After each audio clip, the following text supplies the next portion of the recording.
Did you enjoy viewing the exterior montage? That was just a sprinkling of what you could expect. This is one of the most prototype looking cars on the road. It turns heads, even in one of the most boring paint colors you can get on here, China gray. The entire concept of Aston Martin is to make this bespoke to you. If you head into the dealership and you say, I want lime green, or I like my wife's nail polish colors, you can get pretty much any color you want. From teals, blues, reds, it's amazing what you can do in the color palette. And it carries over into the interior, so let's talk about that. Now the base price for a Vantage Coupe is around $150,000. This is $175,000. And when you start playing with the configurator, or your local salesman gets at you, the sky's the limit. And you might look at this interior space and say, well, it looks like somebody went crazy with the Alcantara, and I don't disagree with you. But luckily, you can have it your way. Everything in here is customizable. If you want more leather, you want different color Alcantara, and you want different color leathers, you can do all of that. And that's what makes this a special experience buying an Aston over some of the other luxury or prestige brands. Now, let's talk about some of the packages. This has the Comfort package, which adds 17-way adjustable seats, driver and passenger. It also has a Tech package for around 3 Gs. That adds a touchpad. Now let's start with the positives. The Aston Martin Premium Audio System, which is around $2,300. It sounds great audibly. You're going to be really impressed with this, and the big part is this is a small space, so it's hard to control. But it is so isolated, it's so quiet, the noise floor is so low that you're not going to notice some of the problems that our audio engineer picked up on in the testing. Now, frequency response is great. There's a bit of a suck out around 1 kc, which you don't really notice listening to music. However, when we look at the harmonic distortion, when you raise the volume levels in here, the sub 100 hertz starts to get a little messy. And same thing around the 1 kilohertz range, the harmonic distortion goes up there too. And we're trying to think about maybe it's driver related, but it's something that you don't really hear audibly driving this. And you're supposed to be listening to the engine anyway. Now let's get into the technology that doesn't work so well. That is the infotainment. And before I get into that, I have to explain something. Since Mercedes-Benz and Aston Martin are tied up a bit, they have a partnership. Part of the deal is Aston Martin gets to use some of the switchgear from Mercedes, and like the infotainment and obviously the AMG engine. But part of the issue with the infotainment is they are using a 2-generation-old version of the Mercedes unit in here. If I had to say one really negative thing about this, it's just the usability of the infotainment is really bad. I just like to put a bag over it and never use it. I just set my music up, let it play, and that's how I enjoy it. The center gauge cluster is similar. The menu navigation on the right-hand side, there's a ton of lag, there's a ton of delay, and I've actually had to reset it to factory defaults a couple times to get it to speed up. But again, you have to weigh what you're looking at in a car in terms of technology, whether this is going to bother you or not. But let's talk about some of the huge pros about driving this car, sitting in it, and the interior capacity or cargo capacity. Usability. The hatch space is enormous. And we just got done looking at cars like the C8 Corvette, which is a lot cheaper, the LC500, and you could put way more stuff in here. And the width is great, the depth is good, it's totally usable as a daily driver. And that's something that Aston Martin strongly considered in the design of this. They didn't want it to be like a cardboard supercar where you just can't do anything with it. And the interior space follows the same idea. They wanted this to be comfortable for someone up to 6'6". And if you know anything about our previous videos, you'll know that many manufacturers don't really think about bigger and taller people anymore. You always feel like you're jammed in. And in this car, while it feels fitted like a sports car, you can still have the height and the width and enjoy driving this. Let's get into the shop and talk about all the technical things that they've done with this. We are underneath the Aston Martin Vantage on the Benpack lift. And what are you, interviewing for another job? Defending my dissertation in business, Mark. Wow. So, before we talk about the Aston Martin's engineering, let's talk about something a little different, and that's public perception and the way a vehicle makes you feel. Because in that regards, this car is greater than the sum of its parts. If you're someone like me, who grew up with an English grandfather and English dad, you're taught from basically a young age to worship Jag and Aston Martin. And then on top of that, you grow up with your parents watching James Bond, the DB4, the DB5, the V8 Vantage that Timothy Dalton drove, or more recently, Daniel Craig. It's pretty much God status. In fact, it's more of a mythical creature than an actual car, a character almost. I would agree with that because I didn't grow up passionate about cars. I had no exposure to them. And the first time I even knew or heard of Aston Martin was because of the James Bond movies. And I didn't even think it was a real car, to be truthful. So in driving it today, we can talk about the past, but that carries over now. Because when you put this out on the road, whatever you think about Aston Martin as a brand, people respond to it in such a way that I haven't experienced. It's positive. It's positive. It doesn't have, like, if you drove around in a Ferrari, which I have, people are like, they get this mixed reaction. Here's another rich asshole. You are approachable in a car like this, and it makes you feel good. Special, yeah. So that's an intangible about car ownership experience that you cannot be measured. Let's talk about the engineering, and some of this is kind of buried that we can't talk about. We don't get all the information. Some of it's proprietary, but we will talk about what we know. Let's address the first misnomer, that this is just an AMG GT in drag. And yes, this does have some Mercedes parts. Mercedes now is a small owner in the Aston Martin company, but the only thing that's really carried over is the engine block and turbos. The rest of this car, chassis, suspension tuning, transmission, is all Aston. So Aston designed a global architecture that, like many companies, they can share certain components with their other cars. So explain that. So this has about 30% of the parts from the DB11 from an architecture standpoint. The rest of it is Vantage. Okay. And the advantage of that, Mark, no pun intended, is that it's lighter and more nimble. The DB11 and the DBS are really long distance tours. So this is more of a nimble feeling daily driver. So this entire car, the entire body structure is all aluminum, all of it.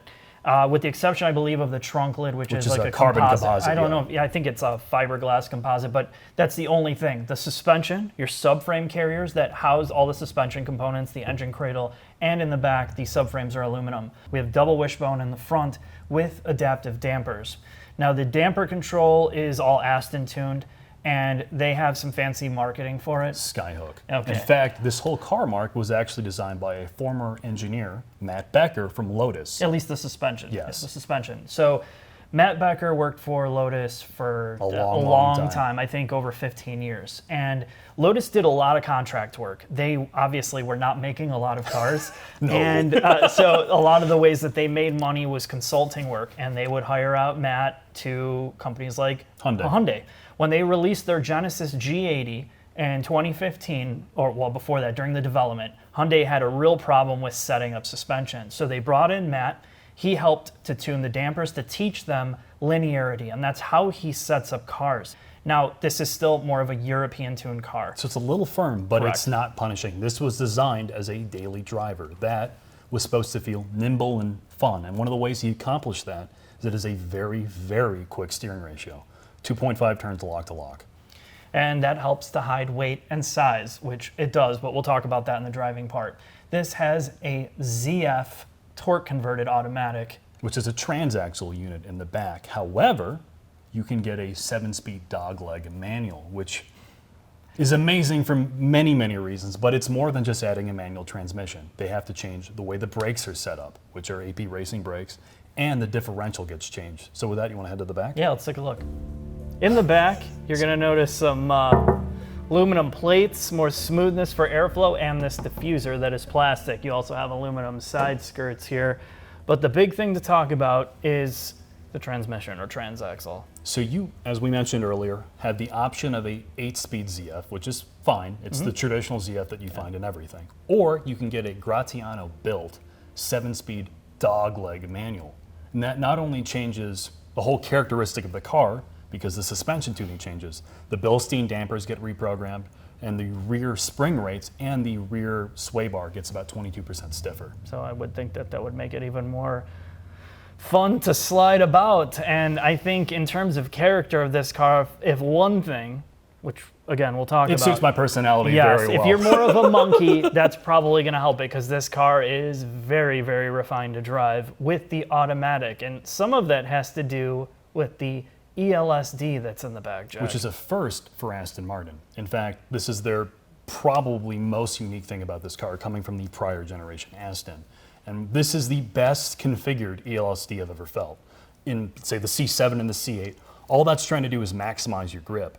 What this is doing is, if you're at like 10-15% throttle input, steering input with a lot of throttle, it's trying to maximize grip. But when you go full monkey mode, it locks up like a BMW. It looks tremendous. Yeah, and Jack's been sliding this thing around, and it really does do a good job at knowing where you need grip versus when you want to slide it. So you do one of these, it's like lock the back and go sideways. Yeah, it's pretty cool in that regards. And when you have the manual trans, it's a Gratiano limited slip, which is a mechanical unit, which I have to imagine is probably great. Yeah, it's 38% locking under throttle and 40% locking under brake. Okay, so like a lot of this car, like we talked about the interior, you see these tips. They're not big enough for me, Jack. You want 20 tips. I want 20 tips, but that's, well, you can't get 20 tips on this car. But you can get quad tips. You can get quad tips, you can change the grille. I mean, there's so much that you can do to this to give it more personality. It's a farm-to-table car, Mark. Let's talk about the engine bay. Right. We are under the hood of the Aston Martin Vantage, Jack. This is where their collaboration, partnership, marriage to Mercedes-Benz comes alive. Yes, so this is the 4-liter bi-turbo M177 AMG engine. However, what's different from the AMG GT is Aston Martin has its own specific ECU, intake manifold, intakes, and exhaust manifolds. It also has its own oiling system. So as you look at the cross balance, this has a near 50-50 weight distribution, both cross and front and aft. And that is really rare. I mean, you typically see closer to 50-50, but the cross, to get it as close as they have here, as you can see on the chart, part of that is the design that they did with the oiling system to get this engine lowered in the chassis a little bit. It's a wet sump, whereas the AMG GT is a dry sump, which further brings out the character of the fact that this is not a track car. However, because it's a wet sump, they can get it even lower and deeper into the basically chassis of the car. It looks low. We're just standing here. I mean, the car's already low, but this engine looks like it's maxed out and pushed as far back as possible. Now, is this a mid-front? Yes, it is. It's technically a mid-front engine car. And a lot of that, too, allows them to add additional chassis bracing to this car, which, when compared to the prior generation Aston Martin Vantage, is 30% stiffer. So the motor itself is a direct-injected twin-turbo V8. It makes about 503 horsepower and 505 foot-pounds of torque in the automatic variant. When you add a manual, you lose about 44 foot-pounds of torque, and that's because they didn't want to have to beef up the clutch any further because the trans alone saves them about 70 kilograms, which is like 144 pounds. The car is, as we're about to experience, quite brisk in the automatic form factor. It hits 16 about 3.5 seconds to 3.6, and it does 196 miles an hour. And because the turbos are in the V of the V8, there is a lot of heat to manage, which is why you have these hood vents that are just wide open on both sides, and then the cooling that Aston Martin has done, which we looked at a little bit underneath, but in both front sides, and it expels out into the wheel well liners. So there's a lot here, and we could go on, but the last thing to talk about is this was hand-built by Dave. Yes, Dave built it, but the thing Dave will want you to know, Mark, is this is a rever. What I mean by that is it builds peak power near the top of its red line, which is 7,000 RPMs. Nice. I can't wait to experience it on a road. Yeah, Dave did a great job. Oh, thanks, Dave. Hopefully Dave's not just some AI-generated character.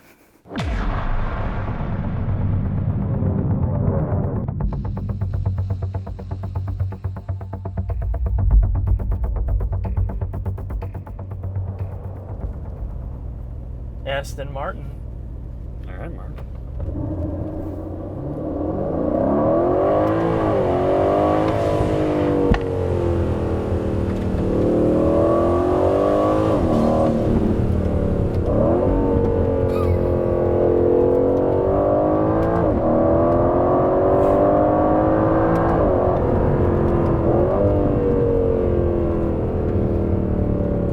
You know, you mix German engineering with English sensibilities, you end up with a very happy Jack. So this is what you get when you get a twin-turbo V8 with a real exhaust. You get over horsepower and a 60 in less than 4 seconds. I will tell you this car feels much faster once you start really revving it out and getting it up into the higher speeds. The transmission, ZF gearbox, we talked about it in the shop. It blends smoothness with very crisp shifts. But what I would want is the 7-speed dogleg manual trans with this car. Yeah, of course, which nobody would ever buy except like a nutcase like you. Pretty much. That would basically cement this as being the car to own under $200,000 for me. Suspension, and what about handling and feel here, Jack? So this, basically everything they've gone through, Mark, is turn this into a GT car. A GT car with a very, very aggressive front end. It is a very quick steering ratio. And unlike an 8 Series or something like that, this feels surprisingly nimble.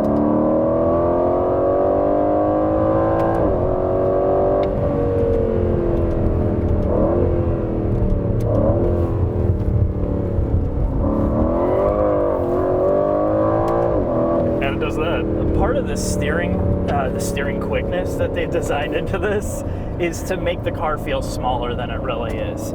You get some of these quicker steering ratios and it hides the overall length of the car and the wheelbase. And so to me, when I drove this, that was the first thing I thought of it. This does not feel like the size it is. It rides like a long wheelbase grand touring machine when you're just cruising around. But when you do what you just did there, or you can throw it around. Yes. Yeah, it does feel really stable, and I think they haven't engineered out all the character either. And that's what I was worried about when I saw this. It's like, it's got this ultra modern look to it. It's got this quiet, smooth feel to it. And I'm like, is this gonna be boring as hell? And I think they found a really good balance for the type of customer that's gonna buy this. They want prestige first. They want the badge, they want the style and some of the engineering, but you can still have fun. And I think that's the biggest part when you're spending this kind of money on a car. You don't just want it to be a total snooze, because there's plenty of cars out there, luxury cars, that are a total snooze fest. Yeah, and this has got a good dual personality in sport. And, well, sport, which is their normal mode, it rides really well and you can make it quiet. So let's talk about suspension, damping, and tuning here when you kind of wind this out and get this at a little bit of a higher speed, and I'm going to have you switch steering modes once we get up there.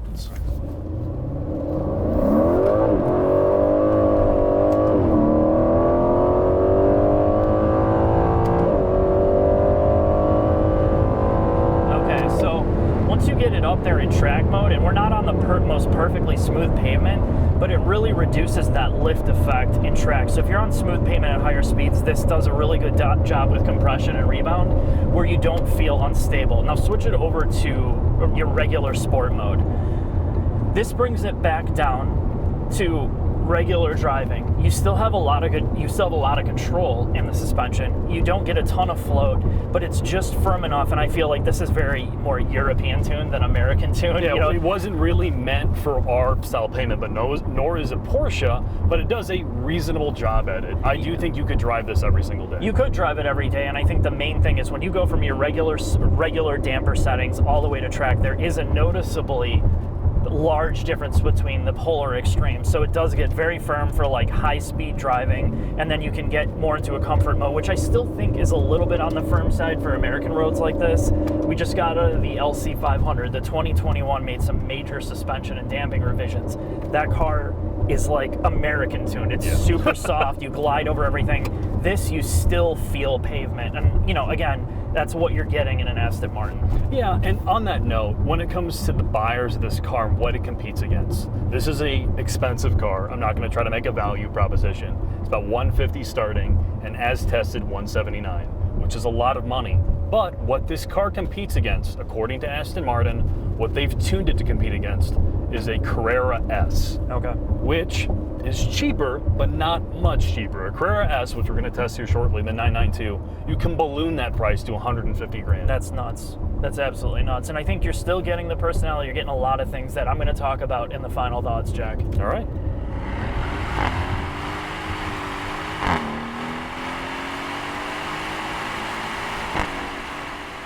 Final thoughts on the Aston Martin Vantage. And here's the thing.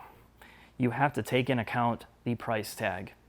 It's not for normal people. It is not trying to be for normal people. This is for someone that's affluent, that has disposable income, that values the prestige, the heritage, and the history that Aston Martin brings to the table.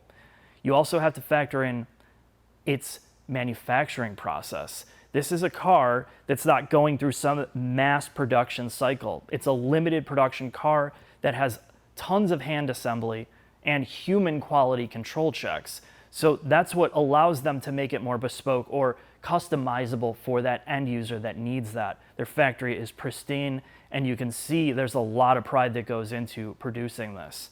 So if you love all that, the price tag is going to be a non-issue for you. Now, in terms of design, the big thing is exterior. There's nothing else that looks like this aside from maybe an LC500, and that's very Japanese. Now, in terms of exterior, it still has this timeless Aston Martin look from certain angles, and some of that can be tweaked as well. You have clean lines, it's still muscular, it's going to be super attractive in certain colors. Let's talk about some of the pros and cons. While this still has an AMG engine, it's not totally esoteric. It's been in production. You know, you can still get parts for it. It uses a ZF transmission, which is tried and true, but those aspects of the car are what kind of detracts from the personality. Because it's a ZF, it still feels the same as what you get in a Hellcat or a BMW. The engine still sounds very much like an AMG or Mercedes. So that's kind of confusing.